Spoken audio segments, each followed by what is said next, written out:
Kembali di Kompas Siang, saudara, hampir 11 jam diperiksa polisi, Firly Bahuri tidak ditahan. Di KPK, Dewan Pengawas KPK memutuskan Firly terbukti secara sah dan meyakinkan telah melanggar kode etik. Firly dijatuhi sanksi berat dan diminta mundur dari jabatannya sebagai Ketua KPK. Hampir 11 jam diperiksa polisi, Firly Bahuri tidak ditahan. Ini adalah pemeriksaan Firly yang kedua setelah ditetapkan menjadi tersangka. Pemeriksaan Firly kemarin merupakan penjadwalan ulang karena pada 21 Desember lalu Firly tidak hadir. Tak sepatah kata pun keluar dari mulut Firly. Usai diperiksa polisi, ia hanya diam dan tergesa-gesa masuk ke dalam mobil. Polisi mengatakan di antara materi pemeriksaan adalah soal aset dan harta kekayaan Firly yang tidak ia masukkan ke dalam LHKPN. Tak hanya miliknya, polisi juga meminta klarifikasi Firly terkait harta benda milik istri, anak, dan keluarganya.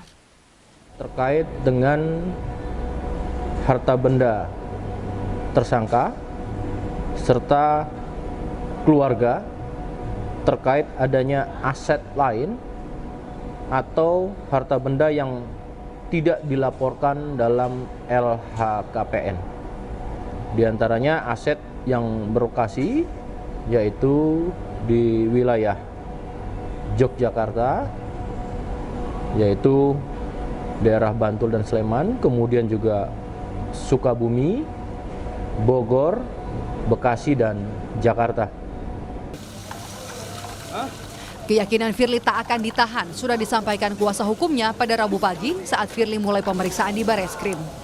Kuasa hukum Firly mengklaim penyidik tidak akan menahan Firly karena Firly kooperatif hadir di pemeriksaan. Kita kan kooperatif. Jadi nggak ditahan nih? Optimis nggak ditahan?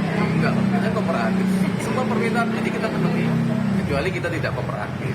Kalaupun kita tidak bisa memenuhi panggilan kemarin, kan ada alasan yang kita sampaikan secara tertulis dan diatur dalam KUHP. Boleh saja kan? Di hari yang sama, Dewan Pengawas KPK menjatuhkan sanksi berat kepada Firly Bahuri. Firly diminta untuk mengajukan pengunduran diri sebagai pimpinan KPK.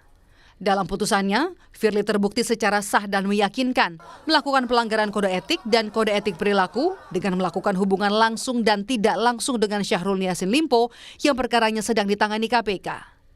Firly juga tidak memberitahu pertemuan itu kepada sesama pimpinan KPK. Di putusan itu, Dewan Pengawas mengatakan tidak ada hal yang meringankan untuk Firly Bahuri. Sebaliknya, hal yang memberatkan untuk Firly, selain tidak kooperatif dalam pemeriksaan, Firly juga sudah pernah dijatuhi sanksi etik. Menjatuhkan sanksi berat kepada terperiksa berupa diminta untuk mengajukan pengunduran diri sebagai pimpinan KPK. Hal yang meringankan tidak ada, hal yang memberatkan terperiksa tidak mengakui perbuatannya. Terperiksa tidak hadir dalam persidangan kode etik dan kode perilaku tanpa alasan yang sah, meskipun telah dipanggil secara sah dan patut, serta terdapat kesan berusaha memperlambat jalannya persidangan. Terperiksa sebagai Ketua KPK merangkap anggota seharusnya menjadi contoh dan teladan dalam mengimplementasikan kode etik dan kode perilaku di KPK, tetapi malah terperiksa melakukan sebaliknya. Terperiksa sudah pernah dijatuhkan sanksi etik. Dalam penjabarannya, Dewan Pengawas KPK mengungkap, Firly Bahuri juga melakukan komunikasi beberapa kali melalui pesan WhatsApp dengan mantan Menteri Pertanian Syahrul Yassin Limpo di tahun 2021. Bahwa seingat terperiksa, saat sedang di Melbourne, ada pesan WA masuk handphone terperiksa. Tapi awalnya terperiksa tidak tahu karena dari siapa, karena tidak muncul nama dalam handphone terperiksa. Pesan tersebut diterima melalui WhatsApp pada sekitar tanggal 28 atau 29 September 2023. Saat itu, saksi Syahrul Yassin Limpo menghubungi terperiksa melalui WA yang seingat terperiksa mengatakan, "Selamat siang, apakah ini nomor telepon jenderal? Saya pernah WA dengan profile picture yang sama, namun ternyata bukan jenderal." Bahwa selanjutnya pada hari Jumat, saksi Syahrul Yassin Limpo kembali mengirimkan pesan melalui WA, "Mohon izin jenderal, baru dapat infonya, kami mohon petunjuk dan bantuan karena masih di luar negeri, KB." Dan Terperiksa jawab, saya lagi cuti karena menghadiri wisuda anak saya di Monas. Dan saya akan kembali 2 Oktober 2023. Kemudian pesan tersebut terperiksa hapus. Meski telah terbukti melanggar kode etik dan perilaku, sanksi yang diterima Firly hanya diminta mengundurkan diri dan bukan dipecat.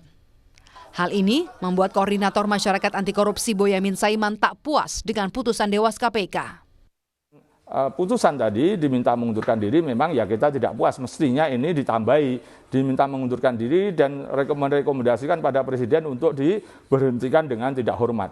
Justru itu saya memohon kepada Paduka Yang Mulia Presiden Jokowi, nantinya dalam memberhentikan Pak Firly mestinya disertai dengan tidak hormat. Karena apa? Melanggar kode etik berat.